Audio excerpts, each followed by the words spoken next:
A aura é uma espécie de halo luminoso, um conjunto de radiações que circunda e interpenetra todo o nosso complexo fisiopsíquico. Conhecida também como psicosfera, fotosfera psíquica, veículo ou túnica de forças eletromagnéticas, ela é composta pelo conjunto de emanações dos diferentes campos multidimensionais ou corpos. Apresentamos aqui uma visão total de sua forma ovalada, onde temos o corpo físico, o duplo etérico, o corpo astral, o corpo mental, o corpo causal e os centros de força. Através da animação em 3 dimensões, podemos notar com maior clareza que a nossa aura não começa na superfície do corpo físico. Ela é formada por camadas, conhecidas como campos sutis ou campos dimensionais. O corpo físico é a parte mais interna do nosso complexo. As camadas mais externas e sutis revestem e interpenetram todas as estruturas das camadas mais densas. O corpo mental envolve o corpo astral, o duplo etérico e o corpo físico. Na cor amarela, vemos a aura mental, de cor rosa, a aura astral, e na cor azul, o duplo etéreo. Essa atmosfera fluídica envolve todo o nosso sistema físico, revestindo os órgãos, tecidos e células com energias vitais, astrais e mentais. Dessa forma, o pensamento circula por todos os escarninhos do nosso sistema orgânico e psíquico. Na medida em que pensamos, automaticamente alteramos o nosso campo celular. Todos os estados de bem-estar ou de enfermidade são consequências dos conteúdos mentais e emocionais. Sua multiplicidade de cores, suas formas e alterações, quando analisadas e estudadas, podem indicar os estados de saúde e emocional do ser humano.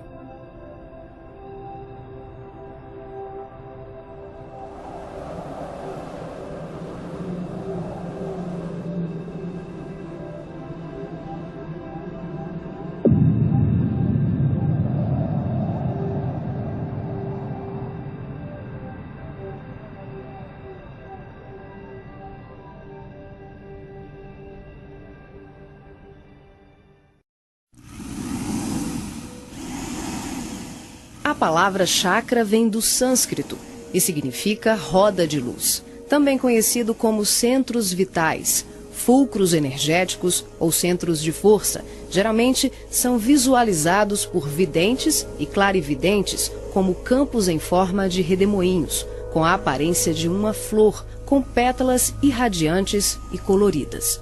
O nosso corpo é regido por esses centros, que vibram em sintonia uns com os outros, ao influxo do poder diretriz da mente, estabelecendo um veículo eletromagnético no qual o pensamento vibra em circuito fechado antes de exteriorizar-se. Cada célula do nosso corpo pode ser considerada um motor elétrico ou diminuto centro vital. O complexo humano é formado por centenas de chakras, que são classificados como mínimos, menores, maiores, secundários, principais e primordiais. Esses centros de força desempenham diversas funções, dentre elas a de reger as atividades fisiológicas dos órgãos a eles relacionados. Levando em conta as várias escolas que estudam o tema, definimos como primordiais 10 centros: o coronário, o cerebral ou frontal, o ágina, o laríngeo ou da garganta, o cardíaco, o gástrico ou solar, o esplênico, o umbilical, o genésico ou sexual e o fundamental. Na animação vemos a parte anterior e posterior de cada chakra, que juntas formam um só órgão.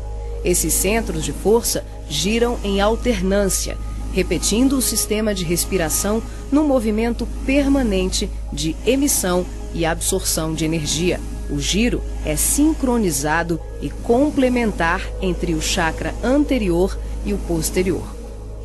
Os chakras são formados por microtúbulos, que são estruturas ocas, compostas por inúmeros blocos de moléculas idênticas. Esse elemento base, aqui aumentado milhares de vezes, junta-se a outros microtúbulos, formando uma complexa rede capilar. São microtúbulos menores que se inserem em microtúbulos maiores, num processo sucessivo. São justamente esses microtúbulos de diversos tamanhos que dão ao chakra a aparência de pétalas. Aqui vemos um exemplo dos microtúbulos maiores. E aqui, microtúbulos menores preenchendo os microtúbulos maiores.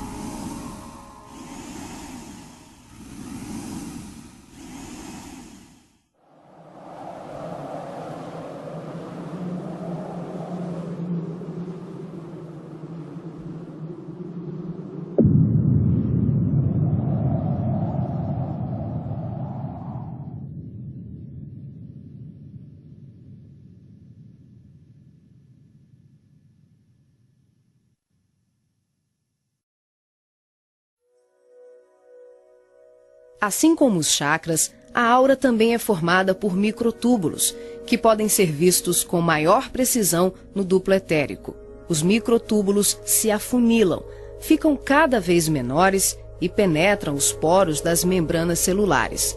Como os citoplasmas das células é constituído em grande parte por água, que é uma das substâncias mais suscetíveis à magnetização, podemos concluir que o nosso bem-estar ou os nossos males físicos são frutos da nossa forma de ser e pensar. É assim que as vibrações positivas ou negativas geram saúde ou doença em nossas vidas. Tudo é resultado da direção e da qualidade que damos às nossas correntes mentais. Nessa animação, vemos através da aura e dos corpos. Os chakras estão ampliados e representados como lunetas se expandindo. Podemos observar o sincronismo das camadas mais externas com as mais internas. Temos os campos ligados ao corpo mental em amarelo, ao corpo astral em rosa e ao duplo etéreo em azul. Os centros de força das camadas superiores envolvem completamente os centros das camadas mais densas. Cada parte da luneta está contida na outra. Os microtúbulos maiores são preenchidos pelos menores.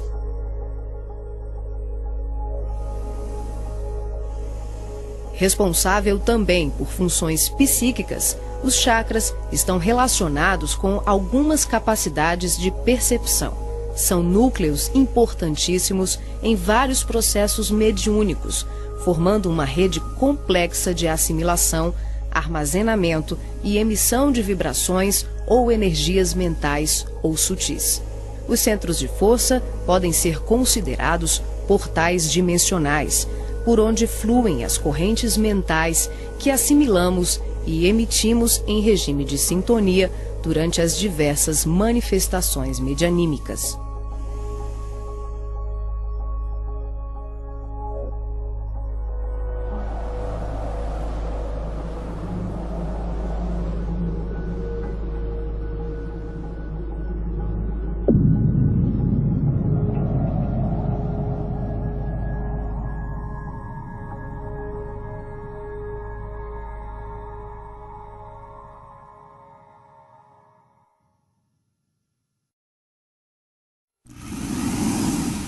Vemos agora os chakras relacionados aos seus respectivos órgãos.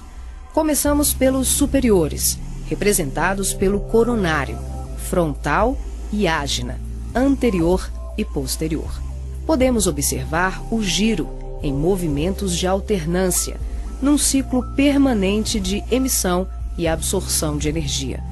Vemos também a sincronia entre os anteriores e os posteriores. O coronário é o centro da sabedoria. Tem responsabilidade direta sobre as funções psicológicas, cerebrais e espirituais.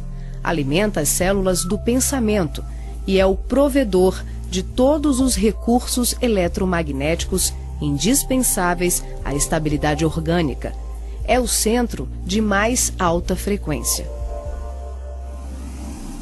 Na animação, o chakra ágina, responsável pelas percepções visuais, vidência e clarevidência, aparece na sua parte posterior da mesma maneira que o frontal. Na verdade, eles se juntam, formando um só chakra, localizado na parte posterior da nossa cabeça. É aqui que o cordão de prata é inserido. O frontal é o centro da mente. Responde pelas funções da visão, da audição, do olfato e ainda administra o sistema nervoso central. É responsável também por uma vasta rede de processos da inteligência, que dizem respeito à palavra, à cultura, à arte e ao saber. O chakra laríngeo é o centro da expressão, regula a fonia, o sistema respiratório, o processo digestivo inicial, a pressão arterial e corresponde-se com as glândulas tireoide e paratireoide. O que na imagem se assemelha a uma pétala são os microtúbulos dos mais variados tamanhos. Eles giram em um processo sincrônico, sempre de forma complementar. O cardíaco é o centro do sentimento. Vemos a sua feição posterior e anterior. Ele sustenta os serviços da emoção e do equilíbrio geral. É o responsável pelas energias de todo o aparelho circulatório e se relaciona com o sistema nervoso parasimpático. O centro gástrico também é conhecido como solar ou centro de cura. Um chakra de baixa frequência, o gástrico é uma das mais ativas usinas de fluidos vitais para exteriorização. É responsável pelos processos digestivos e grande parte do metabolismo, atuando vigorosamente sobre o estômago e órgãos envolvidos na digestão. Dentro desses microtúbulos ocos, temos outros microtúbulos ocos. O chakra esplênico é um dos mais importantes. O centro do equilíbrio é também uma grande usina de fluidos. Ele regula a distribuição e a circulação adequada dos recursos vitais em nosso corpo. A feição de pétalas que vemos nessa animação é por conta dos microtúbulos maiores. O umbilical completa as funções do gástrico e do esplênico. Na sua parte posterior, ele é menor. Nós ampliamos para demonstrar de forma clara como esses chakras se interagem. O genésico, conhecido também como chakra sexual, é o centro das formas e elevação. Exerce grande importância nos processos genésicos. Elabora densos campos fluídicos que, quando bem canalizados, podem propiciar vigorosos potenciais energéticos no campo do amor e da criatividade. O chakra fundamental trabalha como se fosse o posterior do coronário. Ele está na base inferior da coluna vertebral, na região do períneo, entre o ânus e os órgãos genitais. Forma, junto com o genésico e o básico, uma tríade, tão importante como o coronário, o frontal e o ágina. Integrado ao genésico, esse centro trabalha principalmente na captação de energias vindas da Terra, oriundas dos raios gama, da água e dos metais.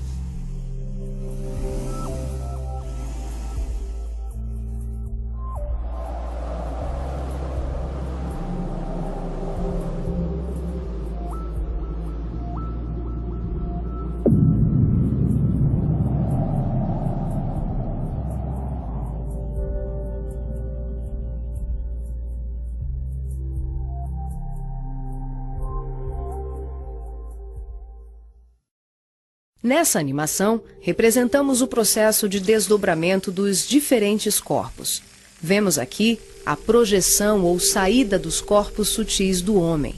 O corpo físico permanece. O duplo etérico, o corpo astral e o corpo mental se exteriorizam.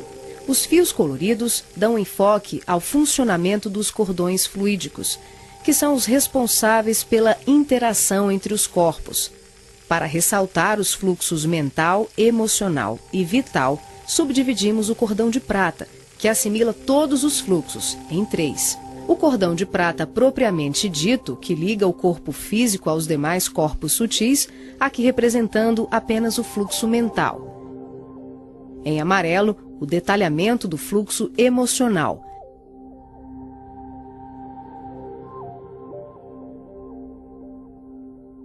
E na cor rosa, o fluxo vital.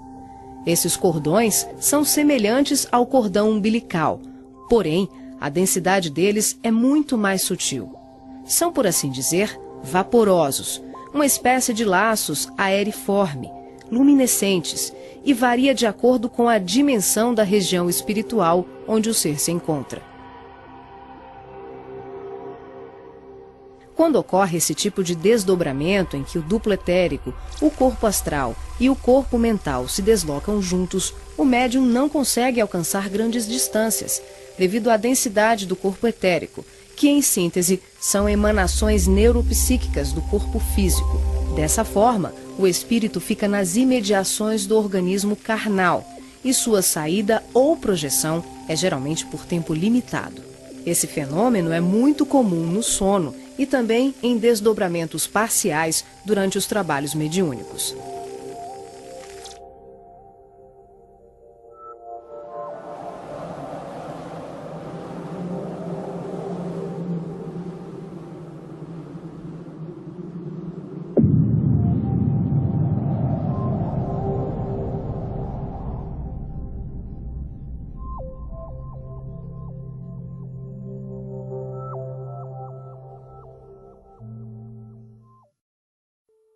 Nesse exemplo de desdobramento, a projeção se inicia com a exteriorização dos 3 corpos sutis, o duplo etérico, o corpo astral e o corpo mental. Em seguida, o passivo devolve ao corpo físico os eflúvios vitais, conhecidos em seu conjunto como duplo etérico, que tem como uma de suas funções assegurar o equilíbrio entre a alma e o corpo de carne, garantindo o calor indispensável à colmeia celular.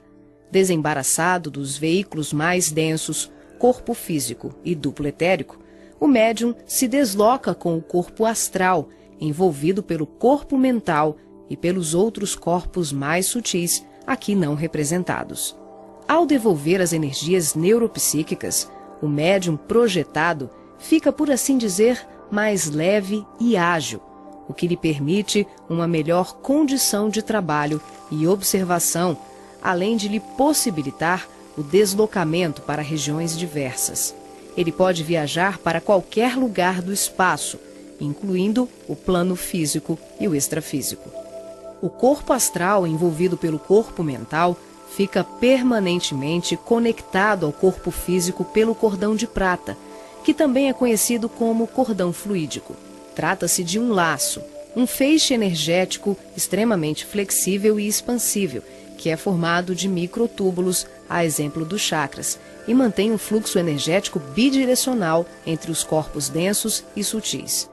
Esse fluxo vibratório de nutrição faz com que o espírito perceba, de imediato, tudo aquilo que possa vir a ocorrer ao corpo físico durante o desdobramento.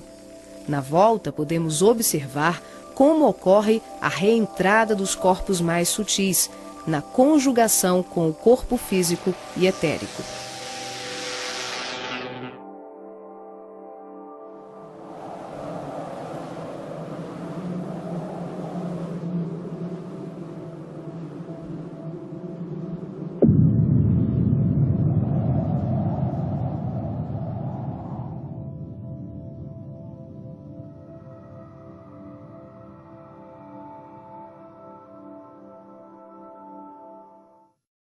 Aqui temos o desdobramento do corpo mental. Os 3 corpos saem. O médium devolve ao corpo o duplo etéreo e apenas o corpo mental se projeta. A animação demonstra que, em qualquer tipo de desdobramento, os corpos permanecem conectados entre si através do cordão de prata e dos fluxos energéticos. Em relação ao corpo mental, ocorre muito mais um fluxo mento-emotivo que propriamente um cordão densificado, como mostra o vídeo. Esse tipo de projeção permite ao médium se deslocar para qualquer lugar do universo com uma percepção muito maior, visitando regiões astrais e mundos superiores que estão bem além das colônias de transição, geralmente descritas na literatura espírita. O corpo mental é o envoltório sutil da mente. Tem a forma ovalada ou ovoide, que define o formato da totalidade da nossa aura. O mental também é o responsável pela formação do corpo perispiritual ou corpo astral. É o corpo que permanece quando perdemos os demais corpos, por avanço evolutivo, por desequilíbrio profundo, como na ovoidização ou em operações atinentes a certos renascimentos na crosta terrena.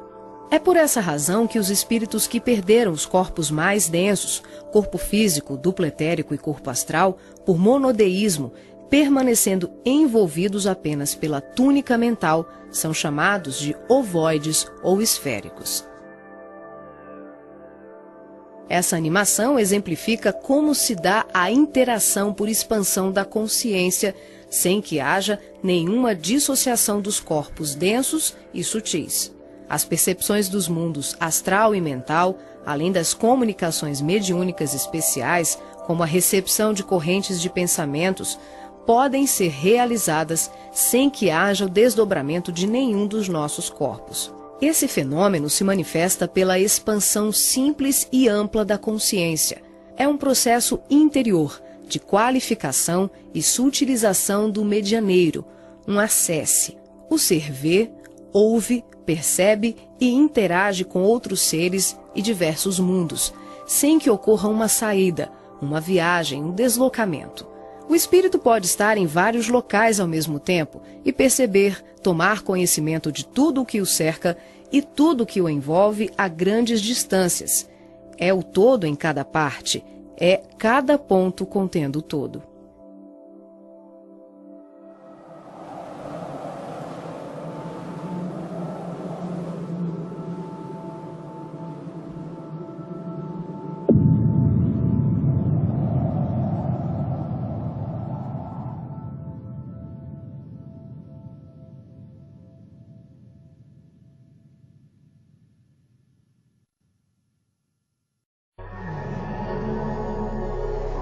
Nessa animação, visualizamos os espíritos revestidos apenas pela túnica ou corpo mental, após a perda do corpo astral ou perispiritual, quando tomamos a parte pelo todo.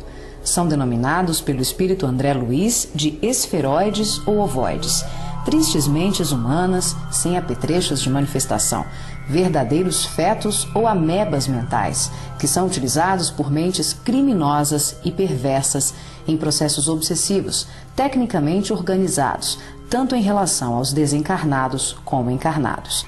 Geralmente se apresentam em forma ovalada, da dimensão de um crânio humano de aspecto gelatinoso, com características amorfas e colorações que variam de um acinzentado escuro ao negro e ao avermelhado.